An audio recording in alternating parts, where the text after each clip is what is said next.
Olá, tudo bem? Seja bem-vindo a mais um vídeo.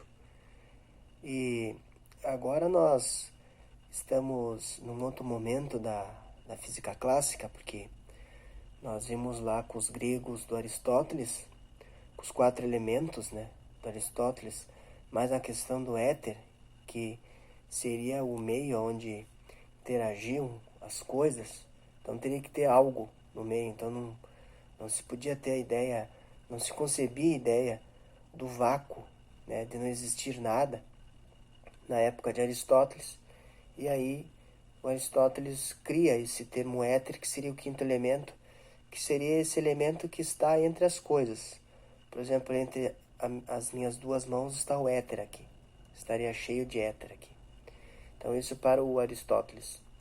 Para o Newton, então, nós temos a construção do universo do Newton, né, onde as leis que regem a natureza é o reflexo da mente de Deus, né, e a força move a matéria. Então essas leis criadas pela mente de Deus faz com que a matéria se mova. Essa é a concepção de Newton, que se fala muito no universo como um relógio, né, o Deus relojoeiro do Newton, que esse Deus de Newton então criou as leis e ele só deixa se manter.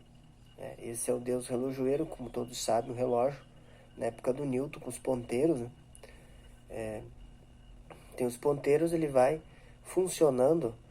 Obviamente que para nós precisa de um gerador de energia para esses ponteiros funcionar, né? A pilha não vai durar para sempre. Mas para o universo de Newton, como Deus é onipotente, onipresente, ele iria funcionar sempre, né? Então o Newton, ele é um filósofo natural, ele não tinha um nome como físico, não existiam físicos na época, era um filósofo natural, então ele tenta desvendar as leis da criação do universo a partir da análise da mente de Deus, né? Do infinito, então demonstraria a grandiosidade, né, da intervenção então de Deus para manter a ordem. E Leibniz, então ele questiona, Leibniz conviveu ali num curto período com Newton também, e teve sua importante participação dentro da ciência. O Leibniz, ele dizia que o Deus newtoniano era insuficiente para explicar as leis físicas, né?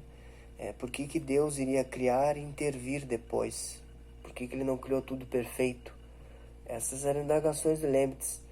Então, com a construção de novos telescópios mais eficientes, né, foi catalogado, foi elaborado uma análise investigativa sobre os objetos celestes, né, dentro, como se fosse na botânica. Na botânica se catalogam as plantas, na física também, na astronomia em especial, se faz isso com as estrelas, com os planetas.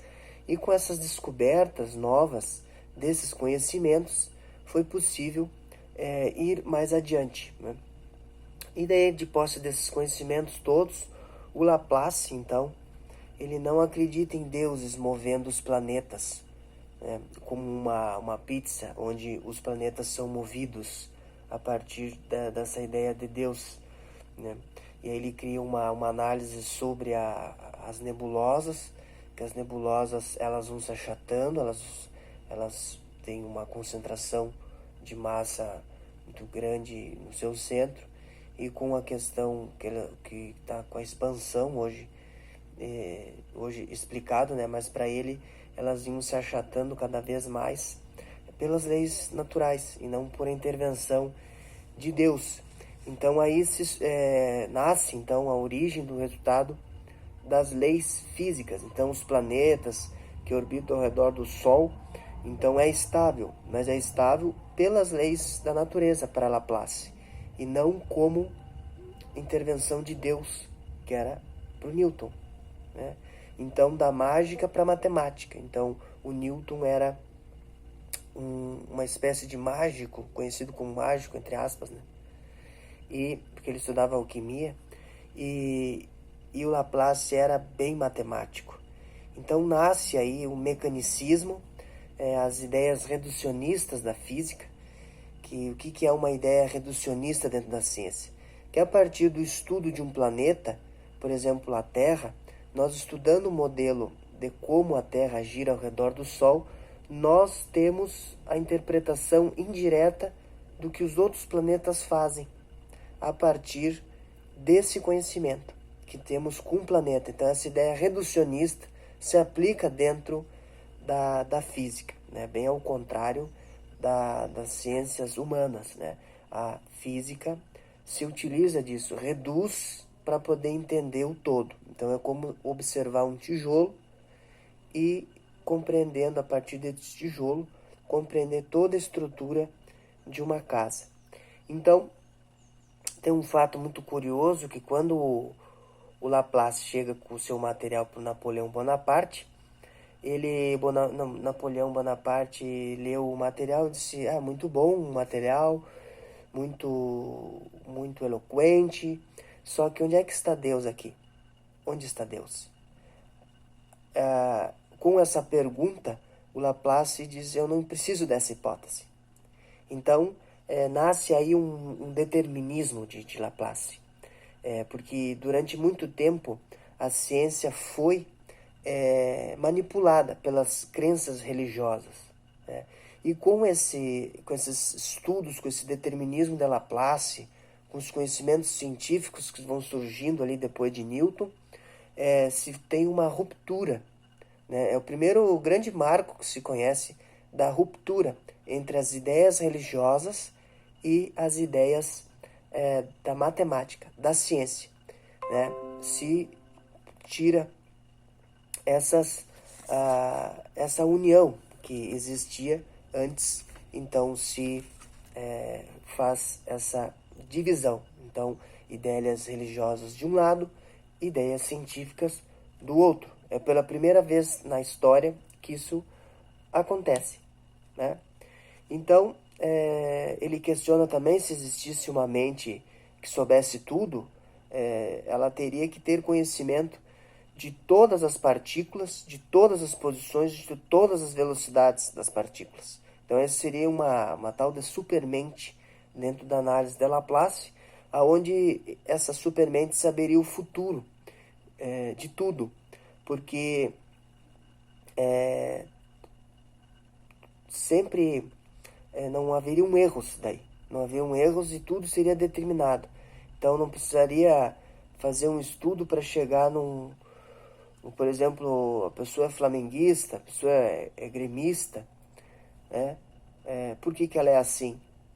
A gente teria a resposta para isso no universo determinístico de uma mente que saberia de tudo.